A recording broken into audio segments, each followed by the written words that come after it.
Just a quick reminder guys, these narrations are best enjoyed with headphones on. And this week's review can only be described with a voice clip acted by Kenzie Retro.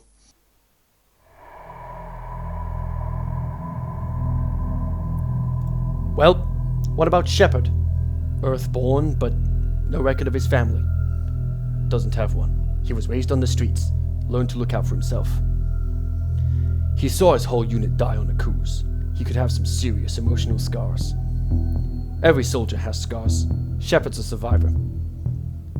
Is that the kind of person we want protecting the galaxy? That's the only kind of person who can protect the galaxy. I'll make the call.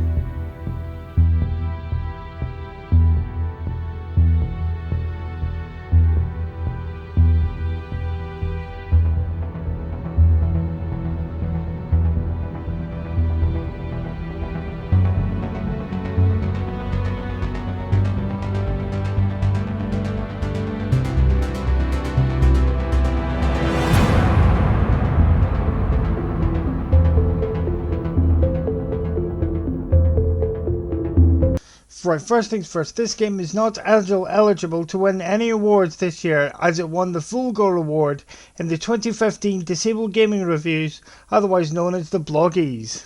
Now, for something a bit more heartfelt. The reason why I'm redoing this review in the first place is because of my favourite gaming cafes. If I were to happen to be visiting Glasgow, R-CADE has given this channel some publicity and exposure.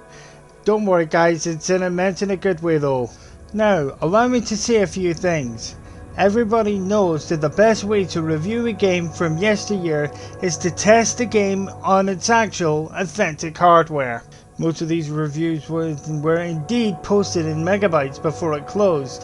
When that's happened, the much needed escapism from the stresses and strains of both college and university disappeared. When I discovered this little gem, that escapism came back. So if it wasn't for me discovering you guys, I probably would have never have coped during my honours year, especially in trimester 1. Now during the tweet and Facebook post giving us the shoutouts that I have just mentioned, we were described as so invaluable to gamers with disabilities and a pleasure to have in R-CADE. Well, please allow us to respond to this. Certain people in this community asks us this question: why do we take time to do these reviews in the first place? Well, let's talk a bit more about that. I don't do these reviews for profit or attention or anything. We do these reviews for the feel-good factor of knowing that these reviews we're doing, it's making a positive difference as we guide people with visual, mobility and hearing impairment on what games are suitable and playable regardless of their impairment. Links to R-CADE's Twitter, Facebook, Twitch and Patreon is in the video's description and in the blog post. So can I ask the DGR community to go give them some love. Now, shortly after I told certain people in the community that the blog update concerning the merger between Xbox Game Pass and EA Play was uploaded to YouTube, they asked us whether or not we are stopping reviews indefinitely. Well, the more appropriate question to ask yourself is James still breathing? If the answer is yes, then reviews will continue. Our commitment to you guys is lifelong. James has first-hand experience of living and playing video games with a variety of disabilities into something more positive. Seriously, he cannot have done this without the support of you guys. Throughout the following years after his blog's creation back in 2013, the support from you guys in terms of which games you want us to review, and most importantly, the emotional support through both the good times and the bad. Well, you know who you are, and I seriously can't thank you guys enough. With that aside, on with this review. As I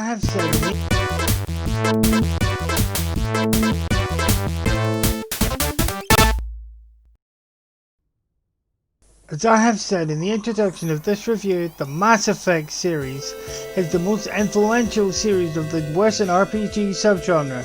The series has been regarded as an all-time classic of the Xbox 360 generation of hardware. According to rumors, Disable Gaming Reviews very rarely comment on rumours, so please follow our standard protocol. Please take things with a shaker of salt. Seriously guys, if anything in the rumour mill would have been true, there would have been at least 20 more Sega consoles after the Dreamcast. that the entire trilogy is currently being remastered for the Xbox Series X and PlayStation 5. The first entry of the series was released in 2007 as a system exclusive for the Xbox 360. The game is set in the year 2183. Humankind has been able to use a way of FTL, or faster than light travel, around our very own Milky Way galaxy. This is made possible due to a network of devices called mass relays. This is discovered when humanity becomes a part of the governing body of various races that are in the Milky Way galaxy, called the Citadel Council. Thus, a massive galactic community is formed. You play the part of Commander Shepard. Your first mission to uncover remnants of an ancient technology went sour. Then the Citadel, even life, is directly threatened due to a highly advanced machine race known as the Reapers.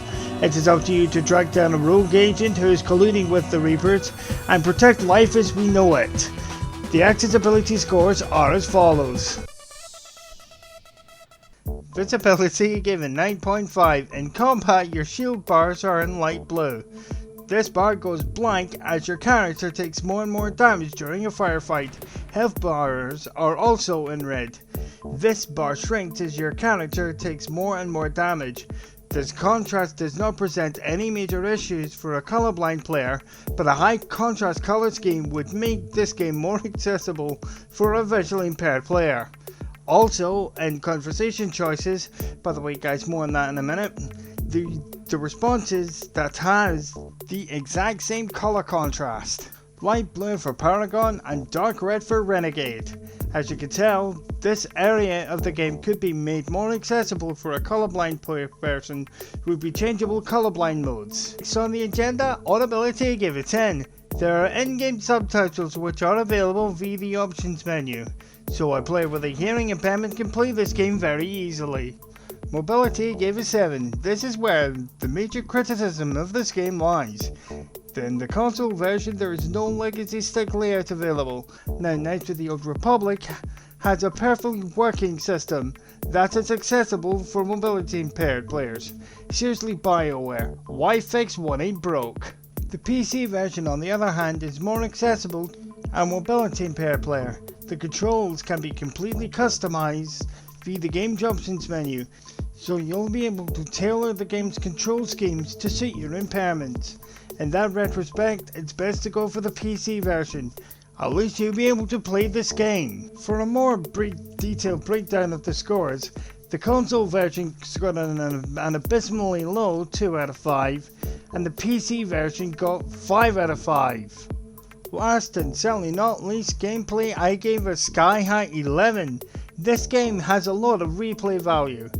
This game is story dictated by the choices you make in the game, some of which affects the situation should you decide to progress to the next entries of the series. This is an excellent excuse to replay the game, as multiple playthroughs are required to completely explore the game. This story is very engaging and the characters are memorable, with this game clocking in at an average of 15 to 20 hours if you're concentrating solely on the main story. If you decide to complete the side quests, this game can be completed in 50 to 60 hours. The customizations of this game is extensive. When you start the game, you have to build a profile of your character when this is going on. You can select various traits that brings benefits to your character. For example, if your character is a war hero, the Paragon stat that is added to certain actions is doubled. If you are going through a Paragon run, it is vital for your character to have that particular trait. In summary, Mass Effect is one of the best Western RPGs of the Xbox 360 generation. The ability to import your character into Mass Effect 2 makes your playthrough of the entire series, excluding Andromeda by the way, the less said about that the better, feels more interconnected as the choices you make in this game rippled into the other 3 games of the classic trilogy. This game is included in the EA Play catalog, so if you're a fan of RPGs and is looking for a game to play in the run-up to the festive season, with presents to buy, food for Christmas dinner, decorations for the house and whatnot, this game is highly recommended. For PC players, this game's system requirement is very low. For goodness sake, it's an Xbox 360 game we're talking about here. Also, it is built using Unreal Engine 3, which is very mid to low spec friendly. So no excuses, soldier. If your PC can run MCC, you can run Mass Effect with no issues. And the overall score is 91.25%. See you guys in the next review. Spartan Commander 1990 out. Roll out, Spartan Company.